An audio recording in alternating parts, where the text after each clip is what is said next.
So I'm in dialogue with a person by email on the internet with regards to I think it's with regards to the veracity of Islam. So the main the main thing in Islam is actually the Quran. The Quran is the sort of like the miracle or the um, the linchpin of Islam. Basically, obviously, if you can disprove that, then you can disprove Islam.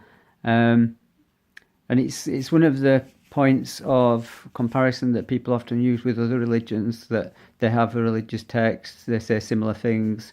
Um, the difference with the Quran is it actually produces challenges. It contains challenges, so that the Quran states in several places, produce a Quran like this, or produce material like this. And to this present day, nobody's been able to produce anything like the Quran. And there are certain things about the Quran which make it difficult to reproduce. One of the things is it's memorized by millions of people yearly. In most cases, they will not actually know what the text means, but they just memorize it. It's very easy to memorize. This is true for me as well. I've memorized large portions of the Quran. I can just sit and recite for like 20 minutes. I mean, I've got a bit of a background in Arabic, so I do understand some of what the text is saying. The other thing is it's got like a chain of narration, what's called a chain of narration for each verse, which is a subunit of the Quran.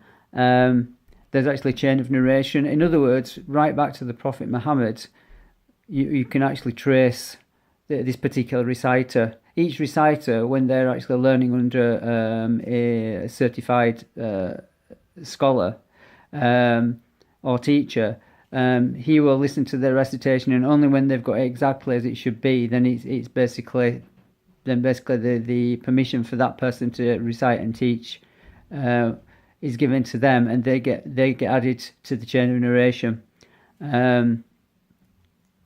So that's another thing which makes it unique. And because it's been memorized by so many people by heart, and also you've got a chain of narration, what you tend to find is that if you took all of the written information which had ever been produced by human beings, and all the visual information, all the information recorded information which had ever been produced by human beings, and destroyed it all somehow, you find that the Quran would be the only written source, or the only information generated by human beings which would be reproducible in, say, about a week.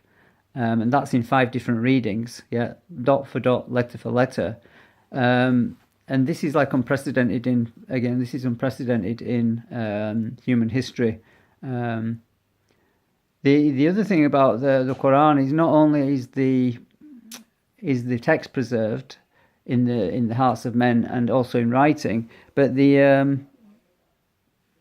meanings are preserved as well. So for each verse, we know when it was revealed, and why it was revealed, and about whom it was revealed, and all of the rulings from that. And that is in what's called riwayah, chain of narration again, and it's in authenticated statements of the Prophet Muhammad, and the authenticated statements of the Prophet Muhammad also have a chain of narration. So there's a chain of narrators back from the Prophet Muhammad to the person who collected, and these narrators, or these chains for each statement, actually have to fulfill several conditions in order to be considered authentic. And in many cases, these chains of narration have got multiple brothers and sisters that sort of like back them up. And for each person in the chain of narration, we know their life history, we know how many statements of the Prophet they memorized, we know where they lived, who they taught, what type of life led, whether they were truthful, this type of thing, such that if there is a defect in any chain, we know about that as well. We'll say, no, we don't accept this authenticated we don't accept this statement as being from the Prophet Muhammad because of this defect. And even the defective statements get recorded as well, so we know what all those are as well. So with regards to the challenge, the Quran states in several places variously. Produce a Quran like this if you think it's from any other than Allah. Produce 10 chapters like this if you think it's from any other than Allah. Produce one chapter, 10 verses, 1 verses, and the shortest verse in the Quran is only six letters long. Added to which the prose or the type of Arabic that's actually used is very strange in that human Arabic poetry always consists of particular types of endings. Like for example in English, if you speak English, if you see an English poem, you'll notice, like for example, the certain things, like for example certain lines, the ends of certain lines rhyme, this type of thing. Well, the Quran uses 20 different endings, and none of them you'll find in human poetry. And I suppose finally what I would say is the Prophet Muhammad is documented. His life was chronicled. He couldn't actually read or write. He was illiterate. And people said many things about him. He's a madman, he's a poet, he's a sorcerer, he's a liar, and he was not known for any of these things. He was very truthful. He was never documented to ever have told a lie. He didn't dabble in sorcery or soothsaying. He wasn't mad. He was from respected, the most honoured tribe in Arabia. So these are things which people do today because the Quran actually has been preserved and is the same now as it was 1400 years ago. It hasn't changed, which is again unparalleled in history to have a text which has not undergone any sort of like transformation. Plus it's in the original language. You can't find a holy book that's in its original language that hasn't been changed. We've actually got the original. The Quran is actually the original. It's all there. So they do that to this day because you can't discredit the text. You have to discredit the messenger, and say he was a paedophile and he killed people and he was a murderer and all these types of things. And none of that, if you actually look in the historical record, is actually bears any weight. And if you look at the vast body of Islam, that is completely against all of these types of things. So all of these different things, these are sort of like things that stand out, about the Quran in terms of its structure and in terms of its consistency. But then if you actually look into the actual message itself, the things that are in there, there's no way a human being could have known those things at that time, because things you can only discover now through microscopes and telescopes, like the forming of the human fetus. I mean, it's only 100 years ago when people thought that human beings were like tiny miniature creatures and they just grew and grew and grew in the womb of their mother. They thought that the babies being born a bit further back was to do with the phases of the moon. They had no idea it's to do with human conception, and the sperm in the oven and these types of things. So that's with regards to the content. And the thing I would say personally myself, as somebody who reads it, you never get for one moment when you're reading it that this is written by a human being. You don't. When you read it, what you'll find is it's peculiar.